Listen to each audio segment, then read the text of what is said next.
یہ کرنا چاہتا ہوں. کل ہم نے ایک بہت بڑا ڈرامہ دیکھا. فیڈرل منسٹرز، حکومت وزراء شہیدوں کے ایک ایشو کو لے کے جس پہ ہم سب دکھی ہیں، پوری قوم دکھی ہے. پوری قوم کو دکھ ہے کہ ہمارے جوان شہید ہوئے ہیں. 2 ہمارے افسر اور 5 ہمارے جوان. 7 شہادتیں وزیرستان سے آئیں اور سب نے اس پہ مذمت بھی کی، سب ان کے ساتھ بھی کھڑے ہیں، سب نے دعائیں بھی کی شہیدوں کے لیے. لیکن جب کل کا سورج چڑھا ہم نے دیکھا کہ ذاتی بغض اور ذاتی اناد میں بالکل پاگل پن کی حد تک پہنچ گئے ہیں حکومتی وزراء. آپ محب وطن پاکستانیوں کو دہشت گردوں سے جوڑ رہے ہیں. آپ کو عوام نے ووٹ نہیں دیا تو اس کا غصہ آپ اس طرح سے نکالیں گے. میں چیلنج کرتا ہوں، لے آئے ثبوت. اب آپ کو دودھ کا دودھ اور پانی کا پانی کرنا پڑے گا. کس طرح ایک محب وطن جماعت کو آپ دہشت گردوں سے جوڑ سکتے ہیں؟ جنہوں نے غلط کیا ہے ہم بھی اس کو کنڈیم کرتے ہیں. جنہوں نے غلط پوسٹیں کی ہیں ان کو سخت سے سخت سزا دیں. لیکن یہ کہنا کہ تحریک انصاف کے دہشت گردوں سے رابطے ہیں، یہاں دہشت گرد حملے کے ہے اور یہ سارا کچھ، عمران خان تو حکومت سے جا چکے تھے جناب. شہباز شریف صاحب وزیر اعظم تھے اور اس زمانے میں باجوہ صاحب ہی اس وقت آرمی چیف تھے. جب ہماری حکومت ختم ہوئی آپ اسی سیٹ اپ کے ساتھ بیٹھے تھے. شہباز شریف صاحب سے پوچھیں کیا آپ نے نیشنل سیکورٹی کمیٹی میں یہ باتیں اٹھائی تھی؟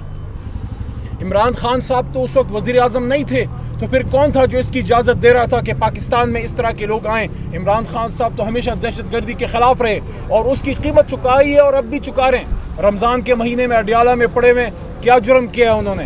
تو میں حکومتی وزراء کو یہ کہنا چاہتا ہوں، ہوش کے ناخن لیں. اپنے ہارے ہوئے مینڈیٹ کی کا بغض اور اس کا غصہ اس طریقے سے نہ نکالیں. شہیدوں کی شہادتوں کو متنازع نہ بنائیں. یہ شہید کسی ایک جماعت یا کسی حکومت کے نہیں، یہ پوری قوم کے شہید ہوتے ہیں. اور عمران خان صاحب نے ہمیشہ یہ بات کی تھی کہ ملک بھی میرا ہے اور فوج بھی میری ہے، تو یہ بات وہاں پہ ختم ہو گئی. اب آگے بات کرتے ہیں.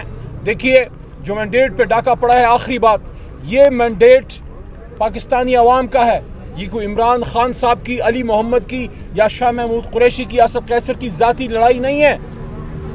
8 فروری کو قوم نے جن کو ووٹ دیا، قوم نے جن کو مینڈیٹ دیا، اگر آپ نے عوام کے ووٹ سے فیصلے نہیں کرانے تو یہ 50 ارب کے قریب پیسے کیوں ضائع ہوئے؟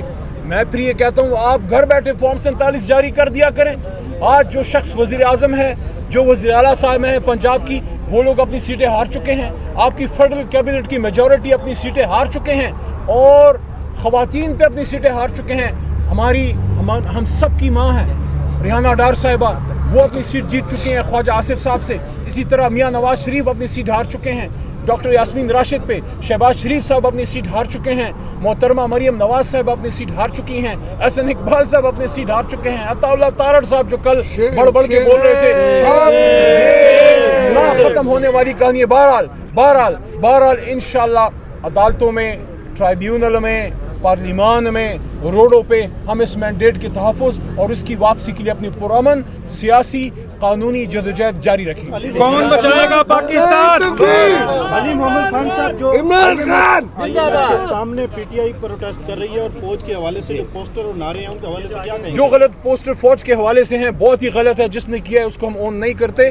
احتجاج آپ کا ایک حق ہوتا ہے کسی بھی پاکستانی کا، لیکن وہ جو احتجاج ہوا اس میں IMF کے حوالے سے جو گفتگو ہوئی اور جو لوگ وہاں پہ آئے، اس میں اگر ہمارے ادارے کے خلاف کسی نے نعرے بازی کی ہے، بہت غلط کیا ہے، اس کو تحریک انصاف اون نہیں کرتی. اچھا علی محمد صاحب یہ بتائیں، خیبر پختونخوا جب اس طرح کی کوئی پوسٹ آتی ہے، جو بھی ادارے تمام کے ہوتے ہیں، قوم کے ادارے ہوتے ہیں، تو جب بھی اس طرح کی پوسٹ آتی ہے تو اس کے فالوورشپ میں زیادہ تر PTI کے لوگ کیوں سامنے آتے ہیں یا وہ پرو PTI اکاؤنٹ سے کیوں نہیں ہوتے؟ آپ ایک پالیسی کیوں نہیں وضع کرتے سب کے اوپر؟ دیکھیں اس کو اب نقطے جوڑیے کہ شہید ہوتے ہیں، شہادتیں آتی ہیں، پوری قوم سوگوار ہے.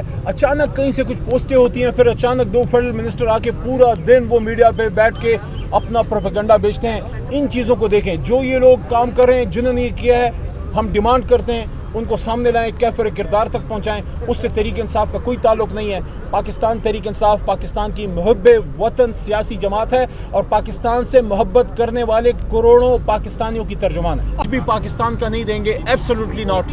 اس کی قیمت چکا رہا ہے وہ آدمی. افسوس ہوتا ہے ایک شخص جس نے پاکستان کی آزادی کے لیے سٹینڈ لیا، جس نے امریکہ جا کے حرمت رسول صلی اللہ علیہ وسلم کا کیس لڑا، وہ شخص جس نے دنیا میں پاکستان کی، کشمیر کی وکالت کی، جس نے کھلم کھلا کلیئر میسج دیا کہ کبھی اسرائیل کو تسلیم نہیں کریں گے، اور فلسطین کے آزادی تک ہم فلسطین کاز کے ساتھ فلسطینیوں کے ساتھ کھڑے ہیں.